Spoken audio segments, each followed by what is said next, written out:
Mustangs fans, Josh Raymond back here with Mustangs defenseman Brady Ernst. Brady, you're a Baldwin, Missouri native. You played the previous 2 seasons with the St. Louis Junior Blues, huge rival with the Mustangs. You got traded here to Peoria this summer. First things first, when you heard you got traded to Peoria, what were your initial thoughts? I was excited. I was excited to get a new start outside of town of St. Louis and make some new friends on this team. And so far, it's been amazing off the ice with the boys, and I'm having fun on the ice. So, you've played 83 games in the NA3HL, and during training camp, I was over by the bench of the team you were on. You're a very vocal player. You're not afraid to sit somebody aside and say, "Hey, this is what we need to be doing. This is what you're doing." Is that something you've always done, or is that something that's come with time playing junior hockey? No, I love talking. Thankfully, I have a loud voice and a big mouth, so I'm not afraid to use it. So it comes in handy with my teammates, and they love it, so I keep on doing it and try to help them on the ice as much as I can.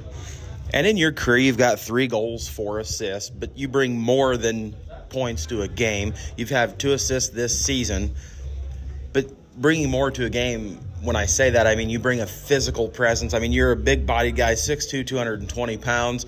I'm going to be honest with you, the first time I saw you up close and personal, you kind of put the fear of God into me, but we'll talk about that a little bit later.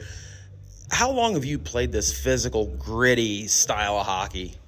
All I remember is that first year that I was able to start hitting, I talked to my coach, and I'm like, I want to hit people. And so I got taught one-on-one lessons, actually, back when I was, I want to say, 12 years old, about how to hit correctly, and it's a big part of my game, so I'm glad to be using it. And you've played a physical, gritty style. I have seen you play plenty of games, both with the St. Louis Junior Blues and now here in Peoria, and that physical style.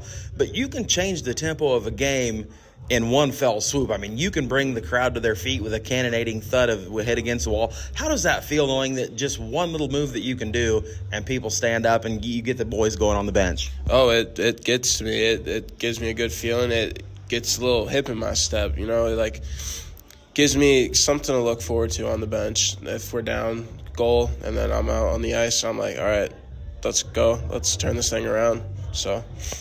And I mentioned you played with the St. Louis Junior Blues last week in 3 games with the Junior Blues. You were on this side of the rivalry, and the look of intensity in your face, at least here on Friday, I didn't get to see you Saturday and Sunday, obviously, because you guys were down in Afton, Missouri, but the look of intensity in your face was second to none because of being in this rivalry. How did you approach that rivalry any different being on this side rather than this Junior Blues side? I took it as a normal day. I didn't want to think too much about it, but it was good seeing some of my buddies from last year on that team and kind of messed around in warm-ups a little bit, but as soon as warm-ups were done, I was ready to take on the ice and get a dub for the Peoria Mustangs. And looking at Mustangs this season so far, what's one thing that you're going to carry with you that you've learned here, whether it be friendships or some memory that's happened along the way? Yeah, it's definitely got to be friendships for sure. These kids off the ice are absolutely amazing. Good group of guys behind here. The locker room's amazing, and the work ethic is pretty amazing as well. So I'm excited to keep on going this season and get things rolling here soon, hopefully. And this week, it's been kind of a busy week administrative-wise, things changing. What's one thing you want to convey to Mustangs fans moving forward when they come out to the Owen Center, what they're going to see on the ice? Things have changed here. The culture has changed, and don't give up on us. Mustangs fans, that's defenseman Brady Ernst. Brady, thanks for your time and best of luck out there tonight. Thank you.